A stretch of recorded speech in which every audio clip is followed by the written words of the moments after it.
চাঁদ রাতে ঈদ কেনাকাটার খবর জানাতে রাজধানীর ইস্টার্ন মল্লিকায় যোগ দিচ্ছেন সহকর্মী রৌনক নিয়ন্তা। সরাসরি আছি তার কাছে। রৌনক, জাফর, ঈদের শুভেচ্ছা। সময় যতই গড়াচ্ছে ভিড় কিন্তু ততই বাড়ছে। আগামীকাল ঈদ এবং চাঁদ রাতের শেষ মুহূর্তের কেনাকাটায় উৎসবের আমেজ রাজধানীর বিপণী বিতানগুলোতে। শপিং মল থেকে শুরু করে ফুটপাত সবখানেই এখন মোটামুটি ভিড় দেখছি আমরা। যদিও আজ কেনাকাটার একদম শেষ দিন, তবু ক্রেতাদের মধ্যে কিন্তু আমরা আসলে বিন্দুমাত্র কোনো ক্লান্তি দেখছি না।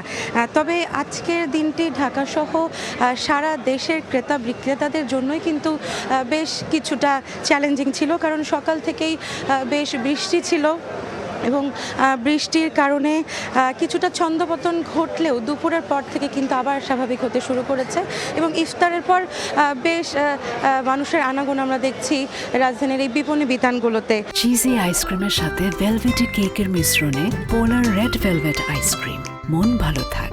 দুপুরের পর থেকে যে ক্রেতারা আসছেন তারা কিন্তু মূলত শেষ মুহূর্তে তাদের পাঞ্জাবি, থ্রি পিস কিংবা শিশুদের পোশাক কিনতে এসেছেন এবং তাদেরকে কিন্তু আসলে আমরা বেশি দেখছি। বিশেষ করে নারীরা যারা বিভিন্ন প্রসাধনী জুয়েলারি আইটেম কিনছেন তারাই কিন্তু আসলে বেশি আসছেন এই বিপণী বিতানগুলোতে। এছাড়া ছেলেরা যারা রয়েছেন তারা কিন্তু টুপি, আতর কিংবা এ ধরনের আসলে আনুষঙ্গিক যে জিনিসগুলো রয়েছে সেগুলি কেনার জন্য তারা আসছেন শপিং মল গুলোতে। আর শপিং মল কর্তৃপক্ষরা কিন্তু জানিয়েছেন যে যতক্ষণ পর্যন্ত ক্রেতা থাকবে ততক্ষণ পর্যন্তই এই যে শপিং মলগুলো খোলা থাকবে এবং অনেক মার্কেটে কিন্তু ভোররাত পর্যন্ত খোলা থাকার নির্দেশনা দিয়েছে।